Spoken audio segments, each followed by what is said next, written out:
Welcome back. Chapter 23. Cece turned to her stepdaughter. The multicolored balloons tied to the mailbox to mark the party site told her she had the right house. Here we are. You have a good time, Monet. I'll see you at 5 o'clock. Okay, Mommy. Monet opened the car door and got out, nearly dropping the shorts set they had selected for her friend Daphne, who was turning 9. Bye. Bye. Cece waited in the car as Monet got to the front door and rang the bell, not pulling off until the door was opened by a woman she presumed was Daphne's mother. You don't know? Monet turned and waved, as did the woman. Cece waved back and drove off.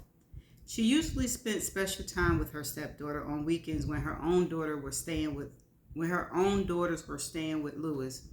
In addition to missing them, Monet clearly felt left out when Josie, Gabby, and Edith came back and described the fun things they had done with their father. Cece grudgingly admitted that Louis did a fine job of keeping them entertained, bringing them to the landing in downtown Jacksonville for arcade games and out for ice cream sodas, or to a drive-in movies, a roller rink, a bowling alley, or for go-kart rides.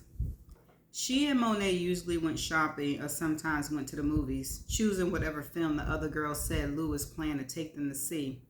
They also walked for exercise. Michael said that even as a toddler, Monet had been on a pudgy side. Damn, Michael, he don't care, he don't discriminate. Through exercise and portion control, they had both lost 10 to 15 pounds, but of course Cece had gained all of hers back. In recent weeks, they'd gone shopping for the baby.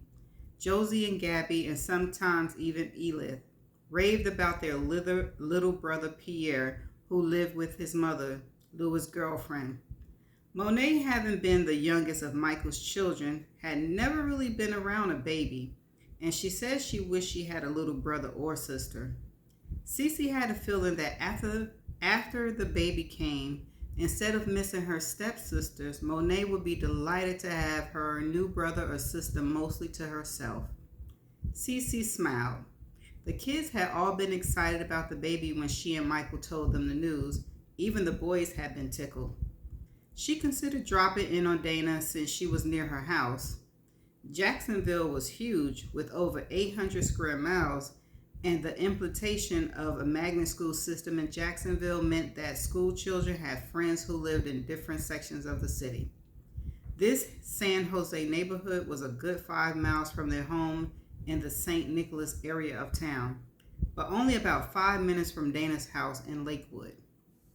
Monet's friend Daphne lived in a well-established community with plenty of greenery and well-kept ranch houses, whose ages were given away only by the one-car garage that were popular until the emergence of dual-career couples in the late 60s. Most bore signs of upgrading, like storm windows and those elegant wood doors that with stained glass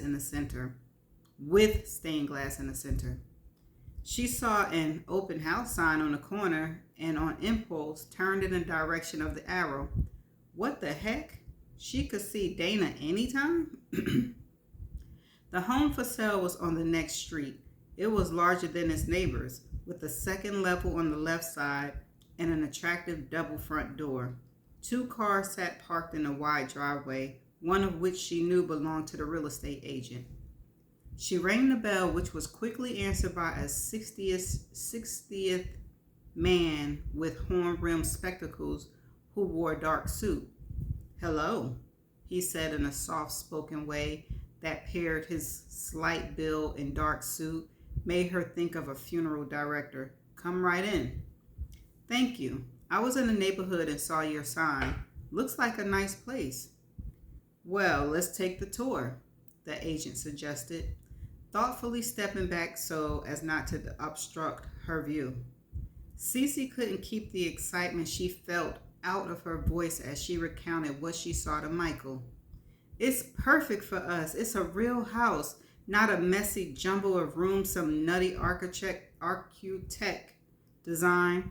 It has 3 bedrooms downstairs, one with a full bath, plus a full bath in the hall. All the hallways are nice and wide, and the foyer is large enough for a good-sized console table. And we can get a computer for the kids used and put in the hall by the kids' room. Wait a minute. 3 bedrooms won't be large enough for us, Cece. There he go again. There are 3 bedrooms downstairs. The owners put a larger master suite upstairs back in 65. 65? How old is this place? It was built in 54. 54? That makes it over 50 years. 50 years old. It's almost as old as this house. She tried not to show the frustration she felt. Exactly, because he knew damn well that a newly constructed house would cost more than they could afford. Yes, but it's a lot larger. The kitchen is huge, and it's been redecorated too, in white, red, and black. There's an island, plus the owners have a table for 6 in the corner, and it fits fine. Is that all there is? An eating kitchen, or is there a dining room too? There's a formal dining room. The table in it now seats 8, and there's still room for a bigger one. And the laundry room is big enough to put our freezer in and still have plenty of room for the washer and dryer. She spoke faster and faster, as if she were afraid of forgetting something if she didn't get the words out right away. Between a dining room and a laundry room is a den. The people now have a bar, TV, and a couch in there, but that could be my office. Michael looked impressed. Did he now? It does sound nice. What's the asking price? $170. That's 20 grand more than I wanted to spend. And so he spoke in a tone that suggested further consideration was out of the question. Is he sabotaging it? Michael, we won't find anything large enough for that amount unless you're looking at one of those tiny cottages that had rooms added here and there over the years and spread out all haphazardly. In those cases, you're paying for the larger lot they sit on because the house itself isn't worth 2 cents.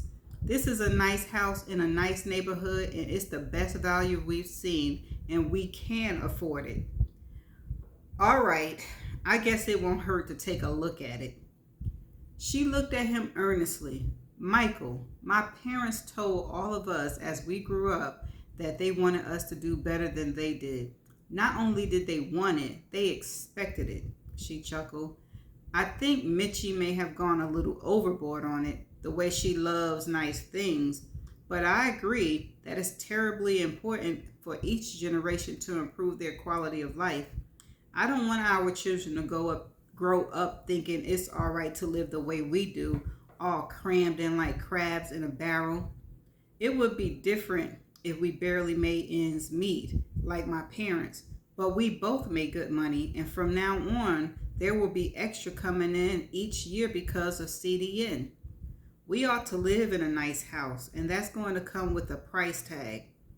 Her voice broke as she finished. She'd been looking at houses for weeks now, and in her heart, she knew this would be the best deal they would get. If Michael made them miss out on this opportunity because he insisted it cost too much, she didn't know if she could live with it. Michael put his arm around her and stroked her back. All right, Cece, I'm all for upward mobility. Let's go look. We'll go see it before we pick up Monet. Michael felt the same way about the house as she did. Surprise, surprise. And before they picked up Monet, they made a good faith offer. Miss Puckett likes us. I think she'll accept, Cece said as they were leaving. What makes you say that? She told me that she and her husband, who died a few months ago, had 5 kids between them when they got married. They had another one together. That one, the youngest, just got married, and Miss Puckett is going to move in with her oldest daughter in Mandarin. What you do? Learn her whole life story? It pays to listen to people.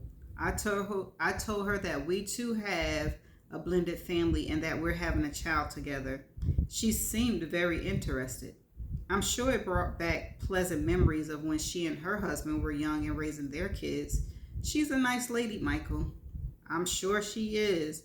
But she might decide to sell to someone white. You know how these things go sometimes. That's silly, Michael. Monet's friends and family lives on the next street, so there are definitely black people in the neighborhood. Yes, but the neighbors might not want any more. Mm, I don't think so. Didn't you see that picture on her dresser upstairs? What picture? The one with the black baby? One of her kids must have married black. I don't know how she feels about having a black son or daughter-in-law, but she obviously loved her grandchild, or else the picture would be shut away in a drawer somewhere. You don't miss anything, do you, Cece? Like I said, I think we've got it.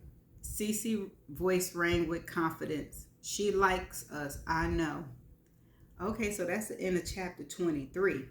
So, what I got from this chapter, I'm not sure. Is Michael trying to sabotage them getting a house because he cheat and he like he's getting on my nerves.